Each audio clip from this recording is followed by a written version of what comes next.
때 테이프 틀어보셨죠? 삼천교육 때 테이프를 틀으면은 우리 이정 목사님이 그 속에서 고생하시네 잘 나옵니다. 참 피어이죠. 전설적인 우리 이정 목사님이 큰 박수 부탁드립니다. 우리가 지금 우리 오늘 모신 분들은 보통 분들이 아니에요. 우리가 한문으로 살림 세력이라고 합니다. 학자 세력. 말하자면 깨어있는 사람들이에요. 받을 줄도 아는 사람들이에요. 법이 잘못됐으면. 아마 법에 가보시면은 많은 분들이 고통을 겪기 때문에 법에 대해 공정하다고 생각하는 사람보다 불공정하다고 생각하는 사람이 많습니다. 센 사람은 그냥 덜컹덜컹 피해가고 약한 사람은 조리돌림을 하고. 그런데 우리 살림 세력들, 한문으로 살림 세력들 은둔하지만 실질적으로 힘이 있는 사람들, 내공 있는 사람들, 네? 국가에 영향력도 있는 사람들, 여러분들이란 말이죠. 여러분들이 조금만 힘내시면 이제 힘 있는 자들이 진짜 재판원에 나와서 이 문제는 생각해 보십시오. 당신이 확실히 잘못했지 않습니까? 이 문제는 그만큼 처벌을 해야 됩니다. 오히려 법관들이 진지하게 상의할 수 있는 진짜 국가가 된다. 지금은 여러분들이 서름을 내기에도 그냥 깔아뭉개요. 이걸 우리 살림 세력들이 해나갔습니다. 여기 맨 앞에 누가 있어요? 맨 앞에 우리 한길의 독립지구가 있습니다. 가십시다. 파이팅! 파이팅! 파이팅! 예, 우리 한결에 제가 또 나눌 생각을 했는데 한결에 이게 한자가 아니라 우리가 훈민정음 28글자지 않습니까? 아자가 아니라 그 아래 아자로 저는 그렇게 쓰고 싶어요. 그 새로운 문을 만든다면 한결의 뜻 너무 좋아요. 그 뜻을 내가 많이 생각하고 있는데 그게 하는데 이 한이 아니라 아래 아자. 예, 그거를 저는 앞으로 쓰고 싶거든요. 그게 모두 하늘을 뜻하는, 전체를 뜻하는 거라고 생각합니다. 자, 진행하겠습니다. 김지영 교사님, 어떤 분이신가요? 김지영 교사님.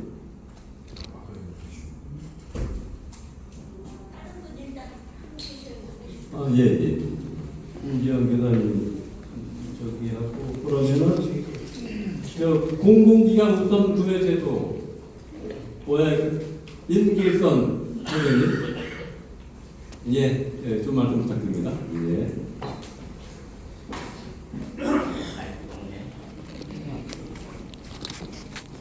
네, 안녕하십니까. 저는 임길선입니다. 저는 30년 전에 공무원을 시작했고요. 현재는 이제 20년 정도 공무원 생활하다가 사무관으로 있다가 거기 면퇴하고 새로운 공공기관으로 이직을 했습니다. 현재도 거기서 근무하고 있고요. 근데 근무하다 보니까 좀 이상한 현상을 봤어요. 저는 프로젝트가 필요하면 저것은 저기 판매하는 데서 사면 되잖아요.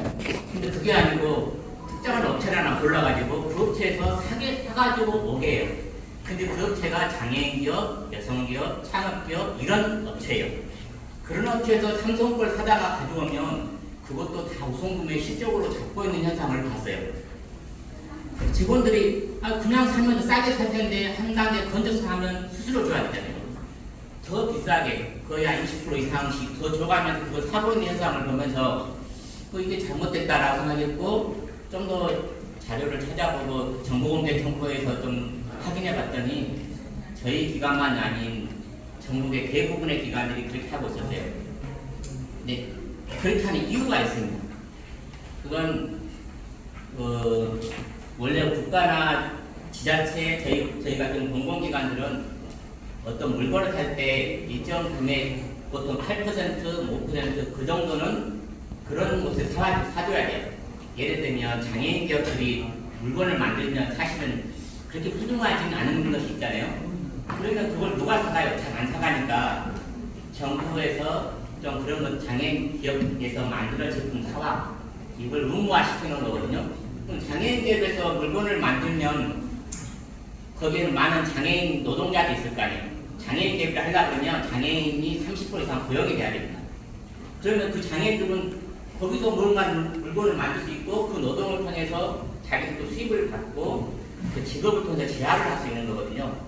그 좋은 제도를 국가는 만들었고 법도 다 만들어져 있습니다. 그런 것들은 주로 고용노동부나 중기부, 또 기획재정부, 지금 이제 기획예산처로 바뀌었는데 기획예산처로 하는 거, 그다음에 보건복지부 이런 데서 하고 있어요. 환경부도 하고 있고. 제도는 좋은데 문제는 운영이 허위로 운영되고 있다는 거예요.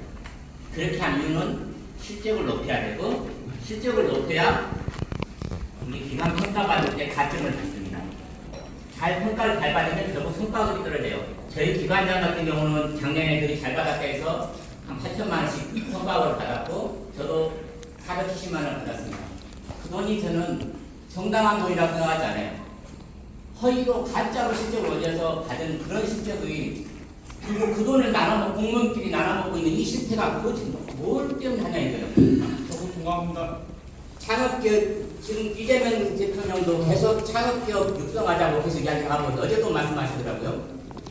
창업기업이 1년에 얼마가 되냐면 창업기업으로 1년에 5조 1천억이 국가기관을 가지고 있습니다.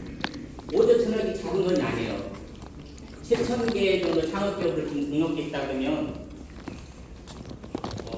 대충 제가 말씀드리는데 하여튼 그 창업기업이 뭔가를 생산하면 잘 안 알려져 있잖아요. 대기업이나 일반 기업에 비해서. 그러면 그 사람들이 뭔가를 만들어도 아이디어 좋아서 뭐 생산품을 만들거나 프로그램을 만들어도 그걸 사줘야 될 거 아니에요. 근데 잘 모르니까 인지도가 없어서 안 사게 되니까 국가가 좀 사주는 거거든요.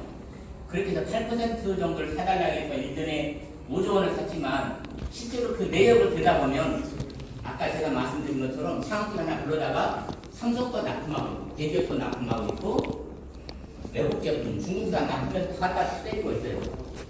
그 업체들이 한 20, 30개 업체가 그 장난을 치고 있고 20, 30개가 전국의 모든 공공기관 전담 마크 해가지고 담당 딱딱성에 두 사람 물기관 쫓아오면서 계속 그걸 하게 하는 거예요. 그래서 판매하는 제품 보면 창업기업이 직원 몇 명 되지도 않아요. 10명에서 20명, 작은 5명에서 20명. 그런데 생산되는 납품하는 제품은 한 40가지, 2만 가지입니다.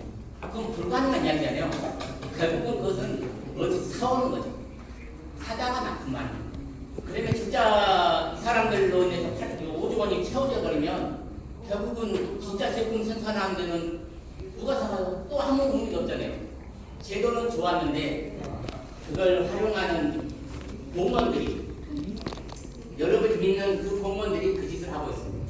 그렇게 해서 실적 세워서 평가 잘 받고 이번에도 공공기관, 우수기관을 평가받는 그 기관들 많이 있습니다. 공기업들 쭉 보면 그 기관을 잘 평가받는 데는 가짜 실적을 많이 한 것이고 잘 못 평가하는 데는 평가받는 것은 정상적으로 잘 하려다 보니까 실적이 안 오릅니다. 왜냐하면 장애인이나 여성기업이, 사회적 기업이 만든 제품들이 잘 안 알려져 있거든요. 그리고 단가가 싸요. 손으로 만든 단가가 5만 원, 만 원, 1,000원 이러잖아요. 근데 대기업 제품 100만 원, 200만 원 팍팍 넣으면 금방 수치 올라가죠. 이렇게 해서 실적을 채우는 것이 맞냐? 그래서 이걸 제가 해당된 3년 동안 제가 해당된 기관에 다 제보를 했고 그리고 실제로 그 사람들이 와서 조사 다 했습니다. 그런데 그 조사 결과를 알려주면 그래서 여기는 저희 같은 기관은 갔더니 뭐 3억, 13억 잘못됐다고 다 드러나요. 근데 그걸 말하자니 이제 어려운 거죠. 그러려면 자기 기관들이 그동안 중기부에서 내가 보라고 몇백 조, 총 중기부가 중소기업보다 126조를 올렸다 하고 장애인 기업 제품이 2조 원어치 올렸다고 하는 실적으로 올렸다 하는데 그것이 다 허위, 가짜를 기반으로 하는 것들이에요. 물론 그 중에 정상적인 것도 있겠지만 제가 보기에는 절반은 가짜입니다. 그걸 언제까지 두고 볼 것인지 제가 그걸 계속 제보하고 이러다 보니까 제가 이제는 그 공공의 적이 돼서 그 공공기관, 국가기관들이 저희 기관을 욕하고 저희 기관은 부는 저를 욕하고 지금 현재는 그런 상황에 처해 있습니다. 그러다 보니까 제가 또 하나 말씀드리고 싶은 것은 저는 이렇게까지 해버렸더니 결국은 제가 이제 피해자가 되어버리는 건데 기획재정부에서 제 신분을 저희 기관에 까버렸어요. 그건 공익신고자 보호부에서도 분명히 할 수 없도록 돼 있고 하게 되면 5천만 원 이하의 벌금에 처하게 돼 있는데도 전혀 이행하지 않고 있고 권익위에서 이야기했더니 권익위가 판단해서 3명 서기관, 상관, 그 밑에 직원 하나 3명 징계하라고 기재부에서 의견 처리를 했는데 그것마저도 기재부는 받아가지고 자체 감사를 통해서 무혐의 2명, 높은 사람 2명 무혐의, 밑에 사람은 쫙 밑에 있는 주의 한 장을 주고 끝냈더라고요. 이건 법이 있으나 국민권익법 국제방송을 만드는 거 하나 많아 이해가는 쪽은 그냥 다 무시하는 거예요. 조사도 잘못됐다고 조사하는 결과를 알려달라고 알려주지도 않고 그냥 읽고 있었어. 그냥 오류 정작했어. 이렇게 하면 저는 어떻게 하냐고. 이 국가기관 공무원들이 제가 느끼기에는 3년 동안 싸우면서 제가 느끼는 공무원들은 검찰화 되었다라고 생각되는 거예요. 검찰이 조사하고 싶으면 조사하고 안 하고 싶으면 안 하고 누구한테 잡으려면 억지로 잡고 억지로 탈탈 잡고 어떤 사람은 아무리 문제가 있어도 조사 안 하면 그만이고 조사 안 하면 죄가 없는 것이죠. 지금은 제가 이것들을 예를 들어서 실제로 제가 한 기관을 보관했어요. 매너를 1년에 140억을 허위로 신고했더라고요. 그래서 그 기관을 감사원에 제보했더니 감사원에서는 너무 많으니까 그 해당된 기관을 보관하고 혹시 그 결과가 미흡하면 그때 다시 이야기해. 그래서 저는 알았다 그러고서 그걸 거기다 넣었어요. 해당된 기관에다가 제보했더니 쪽 감사실은 문제 없어. 딴 데도 다 그런데 나만 갖고 그래. 문제 없어. 그래서 그 결과를 가지고 다시 감사원 넣었더니 감사원 답변은 이미 한번 감사가 끝났으니까 재감사는 안 해. 그래서 기각. 이건 정말 심각한 문제라고 생각되고 그 다음에 그것을 제가 KBS에다가 제보했고 KBS에서도 2번이나 9시 뉴스 종국방송으로 2번이나 나갔어요. 허위 실적이라고. 수장검사도 고발했고 수장검사도 방송으로 나갔고 다른 기관도 나갔어요.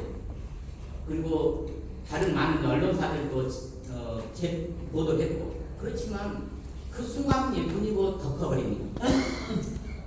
언론이 이야기도 했고 또 국민권익에서도 이야기도 각 기관에 다 덮어버립니다. 이걸 끊을 수 있는 방법은 사실은 이게 큰 카르텔이거든요. 업체들은 이게 일본의 한 업체가 수백억씩 이걸로 실적을 올리고 있고 직원 60명에서 600억씩 실적을 올리고 있는 거예요. 이 상황을 언제까지 두고 볼 수 없고 결국은 이 피해는 진짜 제품을 생산하는 장애인 기업, 사회적 기업이 망하는 겁니다. 그래서 사회적 기업이 1년에 수치상으로 보면 한 우리 기업이 한 1년에 한 10억 정도가 납품이 돼야 되는 우리 물건을 또 가야 되는데 실질적으로는 1,000만 원도 안 돼요. 나머지는 엉뚱한 놈이 다 해먹고 있겠네요. 이건 특별히 정부 예산이 필요 없습니다. 있는 제도만 잘 운영하면 130조가 나눠져요. 사회적 기업에게 나눠지고 사회적 협동조합, 장애인 기업, 여성 기업, 창업 기업이 골고루 나눠질 건데 엉뚱한 놈들이 이 제도를 악용해서 해먹고 있습니다. 이것 좀 대통령님이 좀 알고 지시 한 번만 해줘도 좀 신경이 될 거다 생각해서 여기까지 찾아왔습니다. 저는 전라도 담양에서 오늘 출근도 안 하고 왔습니다. 그리고